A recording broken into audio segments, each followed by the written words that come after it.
Jokowi, Prabowo, and the future of Indonesian democracy.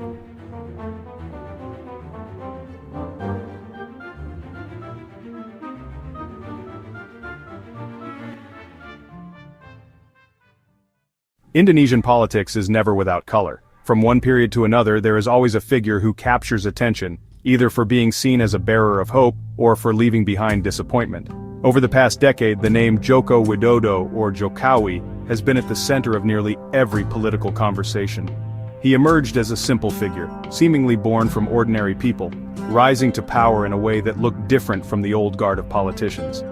But as time passed, that image began to fade. What remains is a long debate about who Jokowi really is, what he leaves behind, and where Indonesian democracy is heading after him. When Jokowi first stepped from Solo to Jakarta, many saw him as a symbol of change. His blusukan visits, his simple way of speaking, and his plain white shirt became a new icon in Indonesian politics. He did not come from a military background, was not part of the old party elite, and appeared free from the sins of the past. Intellectuals at that time imagined Jokowi as a vehicle to bring civic values into politics. There was optimism that democracy could be revived through a figure who appeared so modest. Yet behind the optimism, there was also a warning. An old figure named Pak Rawang once reminded people not to fully trust Jokowi. That warning felt odd amid the euphoria, but today many realize it had a solid basis. Experiences in Solo gave the first clues. Jokowi often used public events to build his image, while backstage negotiations had already been arranged. The relocation of Kluwer market vendors, for instance, was presented as a success of dialogue between government and small traders. But later it emerged that oligarchic transactions were involved behind the scenes. This pattern repeated when Jokowi governed Jakarta, and even after he entered the palace. He relied more on media performance than policy substance. Campaign documents carefully prepared by intellectual teams were rarely touched. Instead, he preferred to appear with a simple working style, without truly executing the big ideas being discussed. Jokowi is also described as carrying a deep fear, the fear of being forgotten by history. He wants to be remembered as a great leader, but at the same time fears that his mistakes will be recorded. From this fear came the need to remain in the circle of power. He refused to retire quietly and let his name fade. Thus came the strategy of dynasty, with Gibran Rakabuming Raka and Kaisang Pangarep stepping into politics. Gibran's position as vice president, many analysts argue, was less about achievement and more about political protection for his father. At this point, we see the true face of Indonesian democracy. Institutionally, democracy functions. We have elections, a parliament, political parties, and state institutions. But culturally, democracy does not truly live. Indonesia is still trapped in feudalism. Political parties operate like small kingdoms, with the chairman as the absolute center of power. Citizens are often positioned as followers, rather than sovereign owners of the state. In rural areas, feudal loyalty remains strong. In cities, mass media has replaced the role of patronage by creating manufactured images.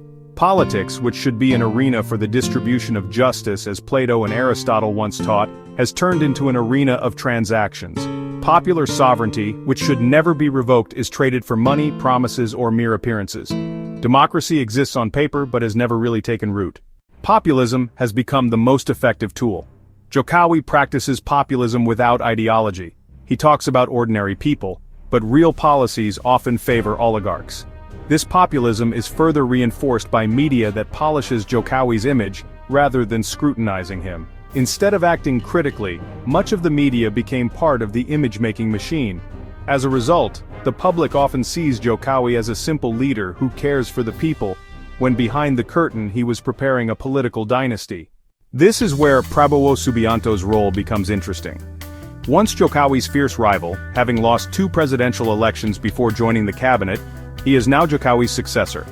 Prabowo comes from a military and aristocratic background. He was raised with discipline and a deep sense of honor. This makes it difficult for him to openly attack Jokowi, even when the public demands accountability. Within him lies a dilemma between maintaining personal respect and fulfilling the demand for justice. Prabowo in recent years has started to carve out a new ideological direction. He stresses the importance of social justice, welfare, and equality. Many analysts describe this as leaning towards socialism. In contrast to Jokowi, who grew increasingly oligarchic and dynastic, Prabowo seems to be taking a path that emphasizes fairness, but the question remains, is he brave enough to follow through with public demands for Jokowi's accountability? Public pressure has grown louder. Many voices are calling for Jokowi to face the law. Allegations of corruption, abuse of power, and constitutional manipulation through the Constitutional Court to pave the way for Gibran's candidacy all stand as records. Indonesia can actually learn from global precedents. South Korea prosecuted its presidents, as did Israel.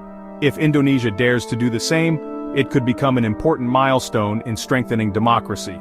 So far, however, Prabowo has chosen the softer path. He is not confrontational, not creating direct clashes. His aristocratic manner leads him to maintain good relations with Jokowi. But outside, the people want bolder moves. This contrast may become a decisive point. If Prabowo only chooses to safeguard personal honor, he risks losing public legitimacy. But if he chooses justice, he could establish himself as a brave and historic leader. This entire issue brings us back to a wider discussion about political culture. Democracy cannot thrive on electoral procedures alone. It requires healthy debates, openness, and accountability. Political differences should not turn into enmity, but become a space for collective learning. Unfortunately, Indonesian politics is still often filled with polarization. Opponents are treated as enemies, not merely as people with different views. Yet democracy should allow for political friendship where disagreements exist without destroying relationships. The future of Indonesian democracy will depend on whether we can break free from the traps of feudalism and populism. A new political culture must be built, where meritocracy is valued above dynasty, substance above image, and the people truly reclaim sovereignty. The younger generation has a crucial role. They cannot simply be dazzled by appearances but must demand transparency, integrity, and accountability. Jokowi will likely be remembered as a president with two faces. One face was the symbol of hope, the simple leader who seemed to come from the people. The other face was the ruler who built a dynasty and strengthened oligarchy. Prabowo still has the space to decide his own face. Will he be the leader who merely preserves personal honor, or the one who dares to uphold justice for the nation? This video shows that Indonesian politics stands at a crossroads. One path is the continuation of feudalism wrapped in image-making, with democracy reduced to a mere formality. The other path is the courage to build a new politics rooted in ethics, accountability, and the bravery to confront the past.